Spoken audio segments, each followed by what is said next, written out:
네, 오자마자 살 빼는 이야기를 들었어요. 저는 그런 것 같아요. 제 인생 자체가 강권적이지 않으면 안 되는 인생이 있어요. 네. 제가 사회에서 그쵸 사회생활 하다가 처음에 하나님께로 돌아올 때 거의 뭐 하루에 담배 2갑 폈죠. 2갑 피고 그러는데 인생을 살면서 한 번 삶이 무너졌어요. 27살 때 27살 때 삶이 무너졌는데 그때 제가 자살 기도를 한번 했어요. 근데 그때 하나님께서 정말 강권적으로 살리시더라고요. 도봉산에 올라가서 죽으려고 소주 한 병 먹고 죽으려고 그러니까 도봉산에 올라가기까지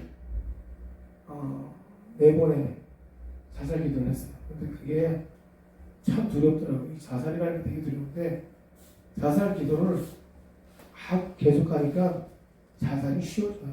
되게 쉬워져서 담대해지더라고요. 새벽 4시에 정장 차림으로 이 도봉산 올라갑니다.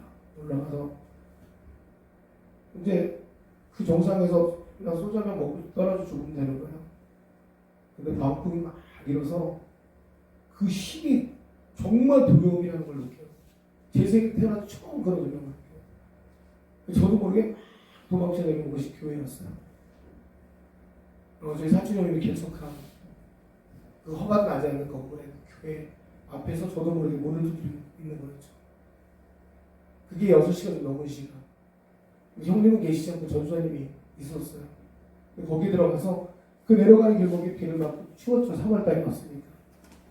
들어가는데 거기서 그 전수사님의 맞이하셨어요. 저를 맞이해 주셔가지고 거기서 그분이 끓여진 라면 한 그릇을 먹고 깊은 잠을 자요. 정말 깊은 잠을 자서 눈을 딱 떴는데 살아야겠다는 극심한 어떤 또 한 번의 그 마음의 동요가 오더라고요. 그 살아야겠다는 엄청난 그 마음의 동요 가운데 주머니에 아무것도 없었어요. 큰 사업의 실패로 자살 결정하게 된 거였기 때문에 그때 헌금함을 딱 봤는데 거기 헌금 봉투가 하나 있다. 나무로 된 헌금 봉투인데 당연히 잠겨 있겠죠. 근데 거기 19초라는 글씨가 써 있더라고요. 저걸 어떻게 꺼내지? 전 살고 싶었어요 그때. 근데 신기하게 이렇게 문이 열려 있는 거예요. 그래서 그때 그걸 훔쳐서 제가 생명을 부지하게 된 거예요. 제 인생은 하나님의 불길로 시작된 인생이었거든요. 그래서 그때부터 제가 물질을 벌면 무조건 버는 거에 시계 일을 하나님께 드리기 시작했어요. 봉지하는 게 아니었었어요. 버는 거에 시계. 그러면서 그렇게 소득이 벌어지면서 하나님께서 저에게 사업을 시키시는데 워낙 세상에 빠져 살다 보니까 하나님께로 돌아오는 여정이 결코 쉽지 않았어요. 그렇게 산 인생인데 하나님께로 돌아온 게 아니라 그렇게 살았음에도 불구하고 하나님께 돌아오는 시간까지 여정은 엄청 길었어요. 한 7, 8년 또 수고가 됐어요. 그리고 1막 2장이 또 시작해요. 1막 2장인데 그때 또 사고를 하면 잘 되는데 또 한 번의 고비가 와요. 또 한 번의 고비가 또 한 번의 저에게 자살 충동이 시작해요. 근데 그때는 자살 충동이 오는데 자꾸 제 마음에 첫 번째는 자살이 되는데 두 번째는 자꾸 교회로 가라는 마음을 주시는 거예요. 그래서 저희 집은 양주였고 교회는 상계동이었어요. 교회로 가려고 하는데 문만 열고 나가면 오버헤드가 쏟아지는 거예요. 막 하면서 교회 발걸음 막 교회 문만 열고 들어가면 그냥 쏟아져 나오는 거예요. 화장실로 가요. 아무것도 안 나와요. 그냥 왜 하고 그리고 한 2주 싸웠나. 교회 가서 하나님 살려주세요. 자는 거예요. 2시간 자고 집에 오는 거예요. 또 교회 갑니다. 또 똑같은 증상이죠. 하나님 살려주세요. 기도 한마디도 없어요. 주기도문까지 까먹을 만큼 완전히 피폐한 제 인생이었죠. 살려주세요. 또 자고 일어나서 교회 집에 오면 담배 한 대 피고 샤워하고 담배 한 대 피고 또 자고 강권적으로 하나님께서 한 2주 만에 담배를 끊기 시작합니다. 담배를 아예 못 피게 했어요. 담배 냄새만 맡아도 너무 많이 나게 했어요. 담배를 버렸어요. 담배를 버리게 했어요. 담배를 버렸을 때 그다음부터 담배 냄새도 못 맡게 했어요. 그리고 그 다음에 이제 술을 끊게 하셨어요. 술과 세상에 모든 문화들을 끊게 하셨어요. 그것도 역시 이렇게 무리 가운데 같이 제 직업이 제목 컨설턴트였기 때문에 그런 금융계에 있는 사람들하고 만나서 술자리를 안 할 수가 없는 자리였어요. 역시 호텔 룸사롱에서 앉아있는데 그 자리가 지겨워서 못 있겠더라고요. 제가 그 자리에서 일어나면 모든 계약이 다 파괴되는 거예요. 일어났어요. 하나님 모든 게 다 간다. 그리고 그 자리에 박정희를 하고 나와버렸어요. 나오는데 시속 110km로 내부에서 북부로 올라가서 동부로 들어가야 되는데 잠이 들어버려요. 근데 거기서 110km로 10년씩까지 걸리는데 차가 하나도 안 움직이고 하나도 안 움직이고 제가 살아났어요. 그 다음에 하나님께서 저를 살리기 시작하시는 제 안에 있는 악한 영들이 빠져나가기 시작해요. 아멘. 너무 긴 얘기라서 다를 못할 것 같아요. 아버지. 그 다음부터 제 육신의 정욕들을 끊고 난 다음부터 제 안에 있는 것들이 빠져나가는데 그리고 난 다음에 하나님께서 저에게 물질의 복이 어떤 것인지 알게 하시다. 일주일에 100, 그 다음 주에 200, 그 다음 주에 400, 그 다음 주에 800, 이거 10주에 일하는 거예요. 그 복을 주기 시작합니다. 남들이 얘기하면 A 할 줄 모르겠지만 정말 그랬어요. 첫 주에 100만 원씩 줄 알았는데 그 다음 주에 200, 그 다음 주에 400, 그 다음 주에 800, 그 다음 주에 1600 이렇게 10주가 나가지 않았는데 교회가 술렁거리기 시작했죠. 다 장롱갑니다. 근데 하나님은 제 인생에 그것도 역시 맞배기였겠죠. 왜? 제 길은 목회자였기 때문에 그 물질도 버리는 훈련도 시키시고 음성에 예민하게 말씀에 예민하게 다가가야 되는데 그냥 그것이 단주하고 또 물질도 물질이 단주하고 고개만 치우쳐 있다고 제가 살고 살다 보니까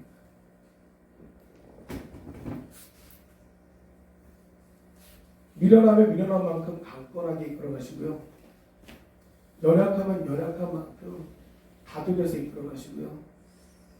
부족하면 부족한 만큼 치워서 가시는 게 아멘. 제가 오늘 여러분에게 나누고 싶은 얘기가 뭐냐면 복음을 위한 담대함이 있습니다. 오늘 본문의 말씀을 준비하면서 이건 우리 모두에게 해당되는 이야기가 아닐까라고 생각해봤어요. 이 복음의 가장 큰 목적이 생명을 살리는 거잖아요. 마찬가지로 오늘 본문의 말씀은 이스라엘 전체의 생명을 이끌어갈 여호수아에게 하나님께서 지금 이야기하고 계시는 거거든요. 바로 그 영적 리더인 여호수아에게 하나님께서 이야기하시는 게 뭐냐면 내가 내게 명령한 것이 아니냐. 강하고 담대하라. 두려워하지 말며 놀라지 말라. 내가 어디로 가든지 내 하나님 여호와가 너와 함께 하느니라 하시니라는 거예요.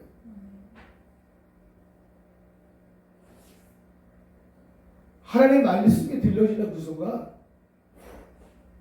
우리는 가장 먼저 우리 안에서 그 말씀 선포되는 대로 행하는 생각이 가장 지혜로운 생각이에요.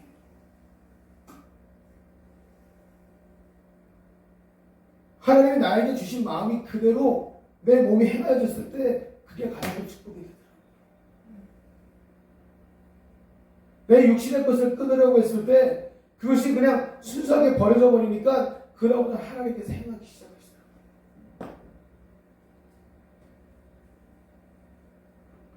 저는 목회를 오래 하지 않았지만 목회자들의 가장 큰 병폐가 뭐냐면 소위 오래 하면 오래 할수록 저는 그런 것 같아요. 세상 말로 방귀 깨나 꼈다는 거. 네. 할 만큼 해봤기 때문에 경험이 있다. 여기에 많이 멈춰져 있지 않나라는 생각을 좀 많이 해봐요.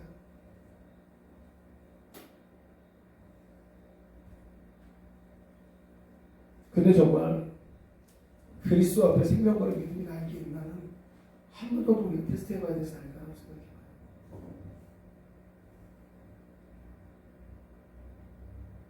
진짜 하나님의 말씀을 믿고 내 생명을 걸고 전진할 수 있을 만한 믿음이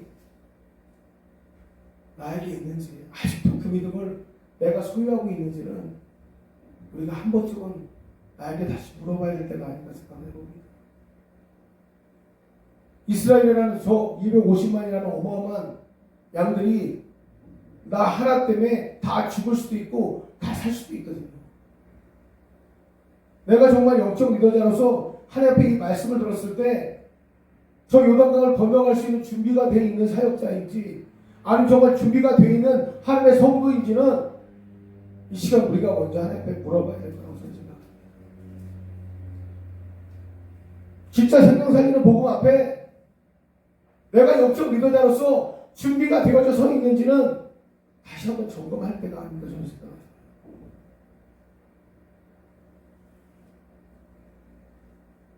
복음이 떨어졌을 때 지금 내가 명령한 것이 아니냐 강하고 담대하라고 하나님 말씀하셨을 때 여호수아는 그냥 있지 않았어요.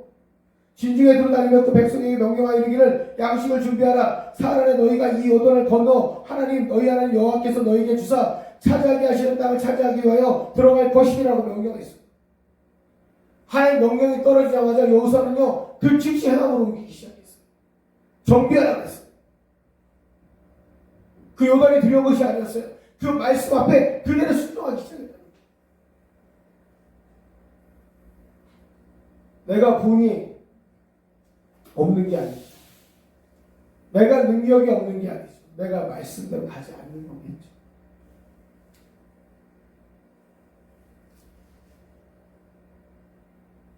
대부분의 사람들은 믿음에 대한 믿음을 행하는 것에 있어서 영적인 전투에 대한 위험성을 좋아하지 않아요. 뒤에 올 수 있는 리스크 때문에 두려워한다는 거죠. 진짜 하나님에 대한 확신이 있다면 그 길은 나한테 절대 리스크가 되지 않아요. 요단강에 발을 담궈도 그 요단이 나를 삼키지 않을 것입니다.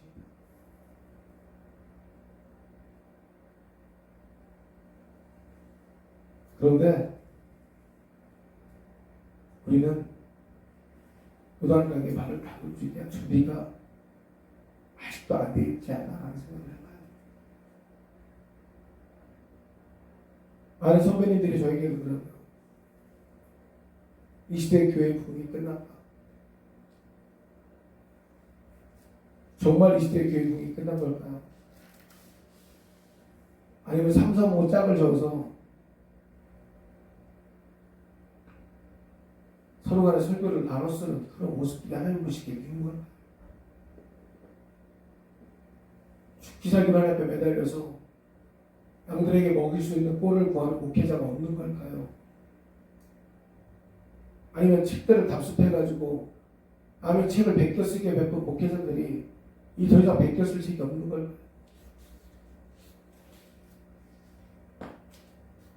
아니면 몇십 년 동안 같은 설교를 반복하다 보니까 이게 자기 자신에게 이골라서 더 이상 그 말이 하나님께 부끄러운 걸까요?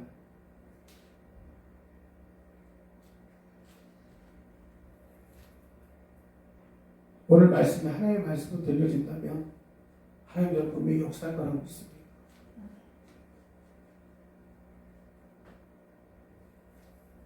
데살로니가전서 2장 13절에 하나님의 말씀을 받을 때 사람의 말로 받지 아니하고 하나님의 말씀을 받으니 진실로 그러하도다. 이 말씀이 또한 너희 믿는 자 가운데서 역사하느니라 되게 되어 있습니다. 하나님의 말씀을 받을 때 그걸 정말 믿는다면 그 믿는 자 가운데 역사하십니다. 믿지 않으니까 역사가 안 일어나는 거겠지. 하나님의 말씀을 사람의 말로 받고 하나님의 말씀을 자기 멋대로 해석하니까 그 안에 역사가 일어나지 않는 거겠죠.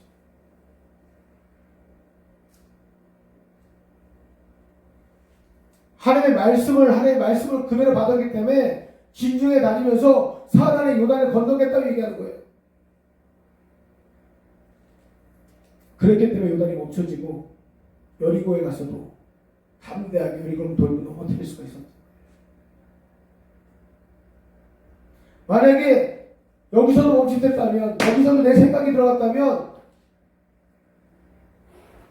여리고도 없었고 가나안도 없었습니다.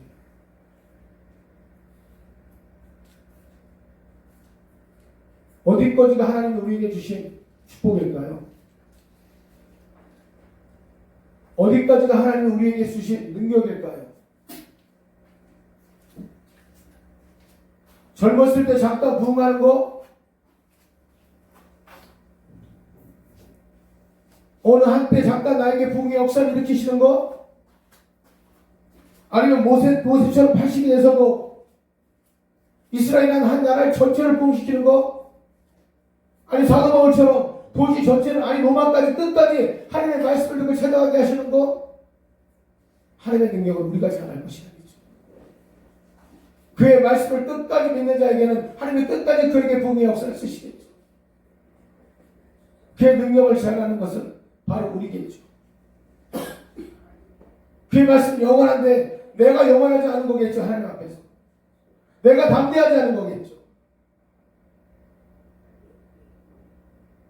나 스스로가 병들고 나 스스로가 나이 먹었다고 생각하는 걸 것이고 나 스스로가 힘이 없어서 더 이상 갈 수 없다고 여기는 거겠죠. 하나님은 그래도 나를 영적 리더대로 쓰시길 원하시고 그럼 나에게 원하시는 것은 내게 명령한 것이 아니냐. 하나님 직접 나에게 명령하신 것은 강하고 담대하고 두려워하지 말라는 것이었어요. 내가 어디로 가든지 하나님께서는 내 하나님 여호와가 되어주시겠다는 거고 나를 지켜주시겠다는 거예요. 그 말씀이 나를 이끌어 간다면 나는 지금도 하나님이 원하시는 그곳에서 사역도 감당할 수 있는 하나님의 영적 리더자라는 걸 믿으시기 바랍니다.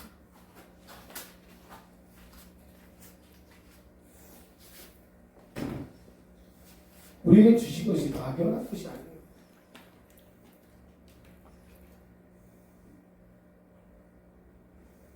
저는 모르겠습니다. 저는 아직 목회자 치고 나이가 어리다고 생각할 수도 있고 많다고 생각할 수 있겠죠. 많지는 않은 거예요. 경륜으로 들어가면 절대 여기 계신 선배님들보다는 아주 많이 어릴 것 같아요. 근데 어떤 목사님이 저한테 그런 얘기를 하시더라고요. 정광민 목사는 하나님이 진짜 산전수전 봉중격거리 다 꺾여서 결코 좋은 얘기는 아닌 것 같아요. 제가 여기 지금 쉬어드리지만 저는 가끔 그런 얘기를 해요. 성경에 나와 있는 고난이라는 고난을 다 받아봤다. 네, 물질에서부터 사람에서부터 심지어는 목숨에 가까이 됐고 제 생명을 잃어버릴 것, 남에 의해서 생명을 뺏겨볼 것, 제 스스로가 자살할 수 있었던 경험까지, 송사까지,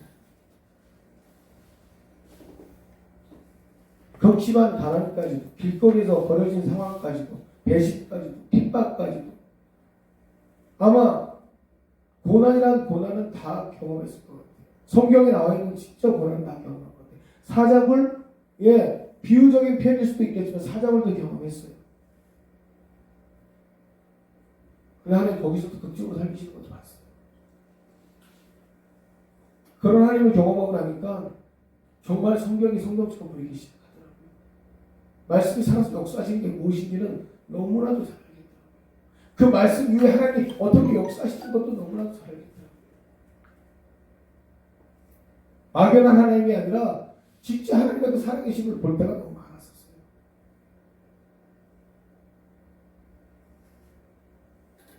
어떻게 그렇게 많이 경험했냐 그러면 그냥 간단하게 얘기해요. 저는 말을 안 들어서 그렇게 경험했다. 제가 제수로 무덤 간다. 이비방정이죠. 고등학교 3학년 때 학생회장 너 목회나 싫어요. 세상 경험 다 해보고 목회하네요. 하나님 정말 세상 경험 다 시키네요. 근데 그 세상 경험이 고난이랑 고난을 다 갖다 집어넣더라고요. 사람들 안 믿어요. 아이 6명 데리고 3년 동안 일주일에 10,000원 갖고 살았다는 말 아무도 안 믿어요. 아파트에서 가스가 끊겨가지고 한겨울에 딱 유일하게 전기만 살아있어요. 전기 배터리에서 조그마한 거랑 딱 펴놓고 거기 다 누워서 자야 돼요. 경매가 들어가니까 쫓겨나야 되죠. 아무도 안 믿어요. 누군가가 무엇을 갖다 주지 않으면 쌀밖에 없어요. 계란 한 판. 3년 동안 그러고 살아요.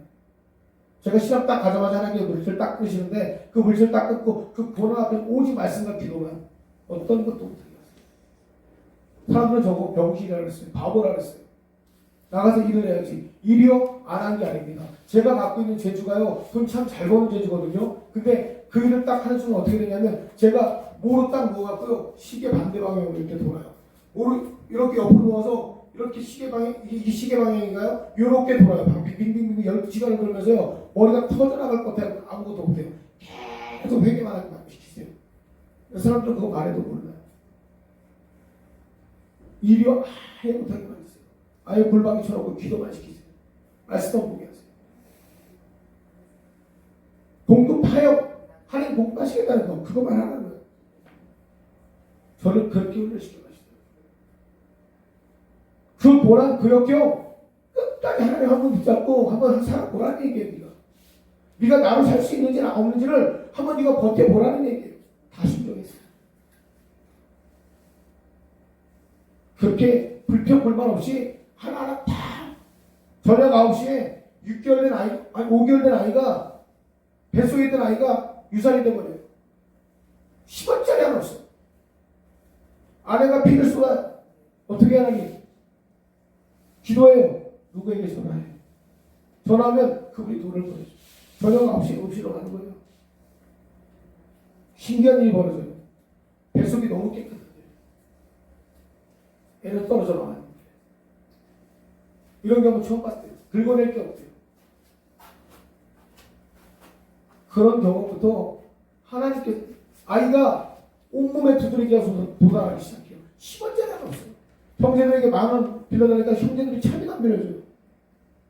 어떡하지? 차비만 갖고 가자. 할 수 없다. 백병원을 가요. 내가 볼 때도 심해요. 아이가 온몸에 두드러기 나왔는데 백병원에 피부과를 갔는데 어떤 일이 벌어지냐면 엘리베이터를 탔는데 사람들이 다 올리기 시작해요. 간호사들이 6-7명이 수희 아저씨가 불러요. 우리 아이를 보면서, 우리 바울이를 보면서 얘 보래요. 천사같이 이쁘지 않대요. 거기에서 아는 분을 만나서 아이 병원비를 다 치료받게 하세요. 저는 제가 봐도 심한데 사람들은 걔를 보고 천사래요. 그거만 안 해요. 오직 너는 하나님만 부르래요. 하나님 말씀만 부르래요. 강하고 담대하라는 거죠. 너는 오직 내 앞에서 강하고 담대하라는 거죠. 아이 6명 하나님 갖다 놓고 돈 10,000원 주고 일주일 사는데 강하고 담대하래요. 말씀 앞에 강하고 담대하고 기도 앞에 강하고 담대하래요. 아버지 하나님 책임지시겠다. 그 여정을 3년간을 걷게 하시는데 그리고 어떤 일을 벌이시냐면 좋은 사역지 다 못 가게 하시더니 한 달에 20만 원 줄 테니까 와서 일하라고 일하고 말면 말이에요. 사업질 보내는데 전도사로 간다 그랬어요. 딱 갔더니 정말 20만 원 딱 주게요. 저희 의정부 제가 사역질 하는 잠실. 근데 제 아는 동기전도사가 그토록 자기 넉넉하니까 자기 20만 원을 주겠대요. 하나님이 제 마음에 선포하시기를 선교해라. 네 40만 원 중에 20만 원 그냥 나와서 선교비로 보냈어요. 그랬더니 한 분이 내가 20만 원 더 할게. 그다음에 5만 원 더 할게. 50만 원을 그때부터 선교를 하기 시작한 거예요. 그래서 10명의 아이를 교육시키기 시작했어요. 근데 그때부터 하나님께서 물질 풀기 시작합니다. 강하고 담대하지 않으면 못하겠다. 근데 하나님께서 정말 뵐 수도 없는 일을 되게끔 하셔서 1억, 2억 이렇게 물질을 열어놓는데 진짜 희한하다. 될 수가 없는 일을 되게끔 하시는데 저도 제가 봐도 될 수 없는 그 증거들을 만들어 갔어요. 그게 저에게는 요단이었고요. 그게 저에게 여리고였어요.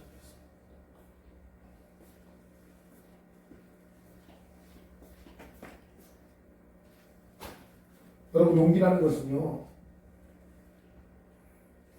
막연한 게 아니에요. 믿을 만한 그 무엇인가가 있을 때 용기를 낼 수 있어요.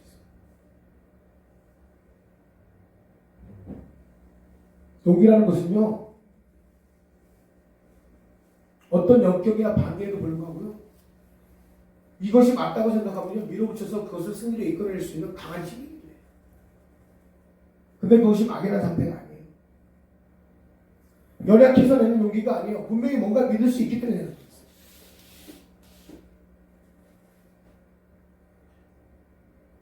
신명기에 보면요, 9장에 이스라엘아 들으라, 내가 오늘 요단을 건너 너보다 강대한 나라들로 들어가서 그것을 차지하리니 그 성읍들은 크고 성벽을 하늘에 닿으며 크고 많은 백성들은 내가 아는 아낙 자손이라.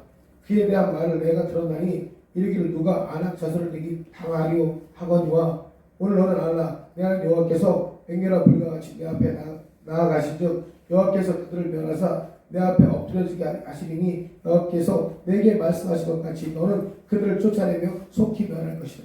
이미 하나님께서는요, 그들을 싸워서 이길 것을 말씀하고 계셨어요. 막연하게 강하고 담대하는 것이 아니라 이미 준비시켜 오신 하나님이에요.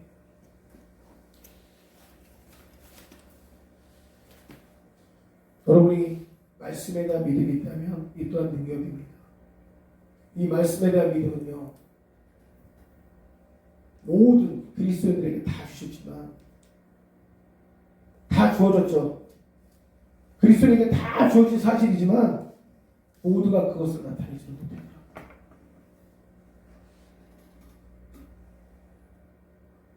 믿음으로 담대하게 행하는 사람에게만 가능한 이야기입니다.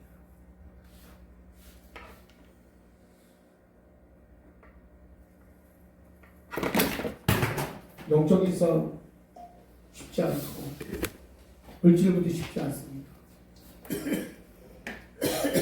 목회 시작부터 하나님께서 저에게 감도사 때부터 시작했던 게 뭐냐면 제 생명 걸고 양들을 살릴 수 있게 되었거든요. 신기하게 하나님은요, 저에게 아주 재미난 걸 시키시더라고요. 꼭 한 법이 넘어갈 때마다 제 생명을 한번 걸어보라고 얘기하시더라고요.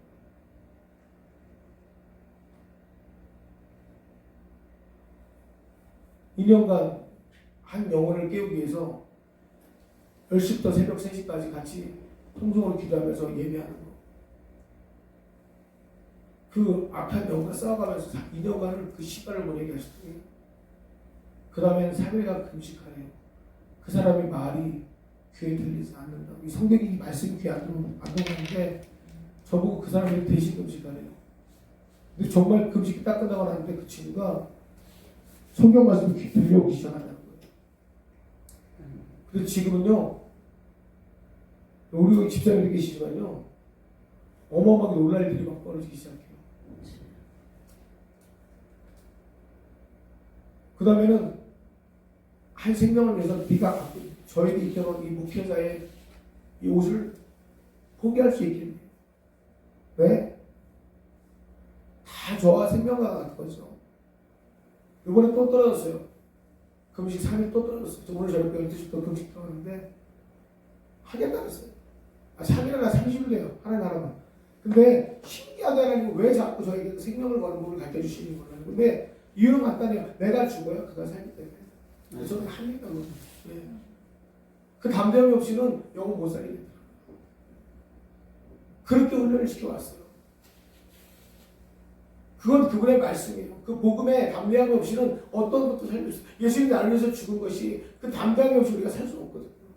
마찬가지로 지금 우리가 이 시대에서 이 복음의 자유함을 누리는 것은 우리의 그 선조들의 먼저 믿었던 우리의 그 선진들의 담대함이 없었다면 우리는 분명히 이 복음을 받아들이지 못했을 거예요.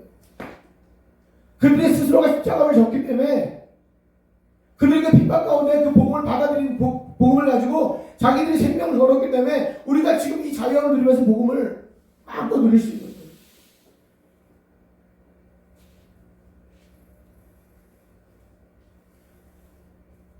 여러분, 저희는 종들이에요. 선배님들 종들이십니다. 저 역시도 지금 선배님들 보고 지금까지 따라왔고요. 앞으로 선배님들 보고 제가 따라가야 될 이제 시작하는 종입니다.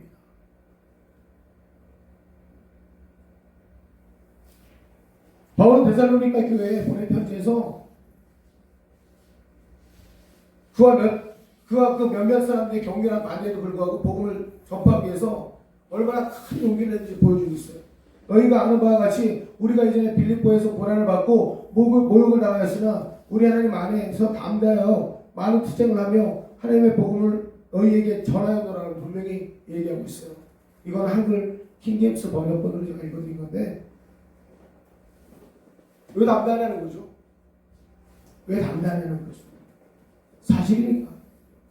직접 그리스도를 내가 만났고 직접 경험했기 때문에 담대할 수밖에 없죠. 사실이고 그 경험한 그리스도를 내가 만났기 때문에 그게 믿어지니까 담대할 수밖에 없는 거잖아요. 40년의 광야라는 시간을 여호수아는 분명히 봤거든요. 만나 맥주라기를 먹었거든요. 하나님의 일하시는 그 놀라운 증거를 봤거든요. 그걸 기억하는 사람은요, 보고 앞에 담대할 수밖에 없거든요. 말씀이 떨어지는 그 순간에 그는 그 말씀대로 행할 수밖에 없거든요.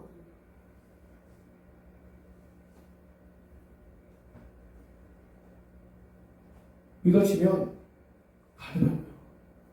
저는 처음에 이 봉사 앞에서 세워주신 이 자리가 그렇게 떨리고 그렇게 저한테는 뭐라죠?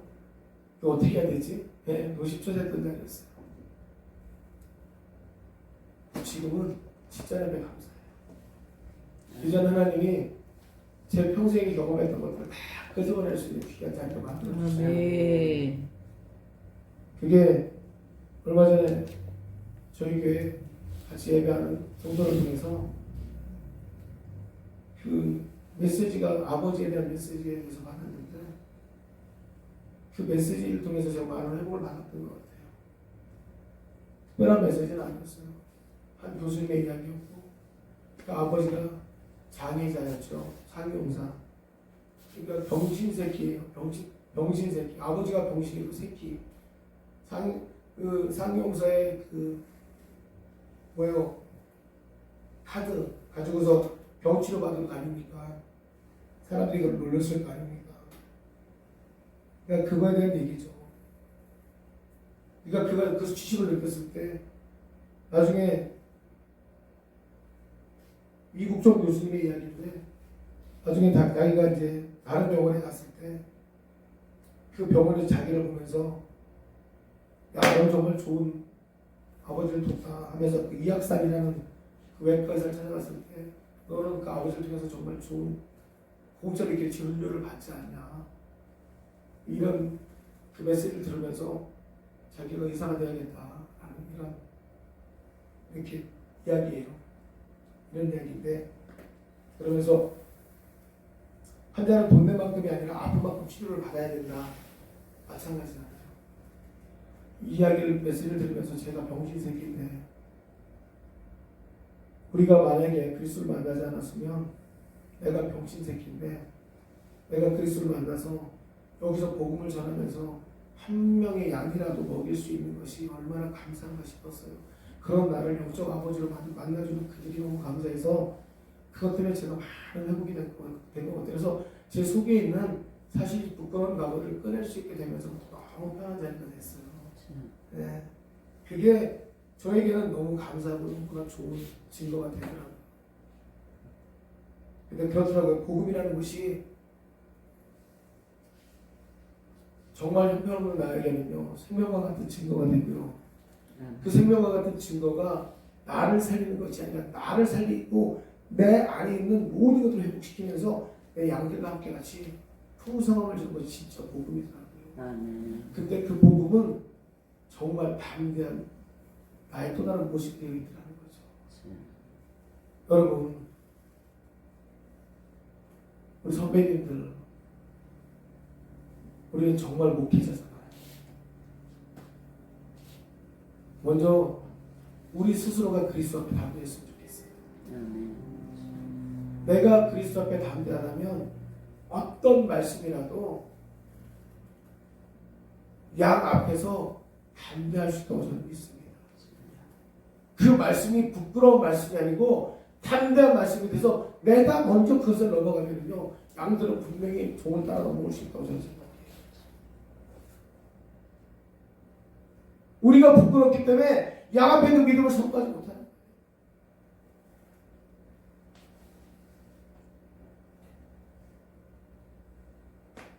싸우면 돼요.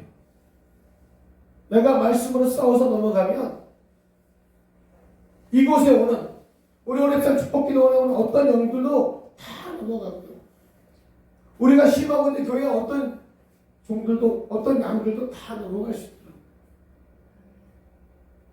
시대가 악해지면요 종들은 더 선해지고요 강해지면 돼요. 시대가 홍해가 되고 시대가 요단이 되고 시대가 여리고가 되고 하나님의 종들은 그 말씀 앞에 더 선해지고 순종하고 말씀 앞에 더 연약해지면 하나님이 우리를 넘기시더라. 우리가 너무 복잡해지고 너무 강해지려고 하니까 그 말씀이 안 들리고 안 보이는 거예요.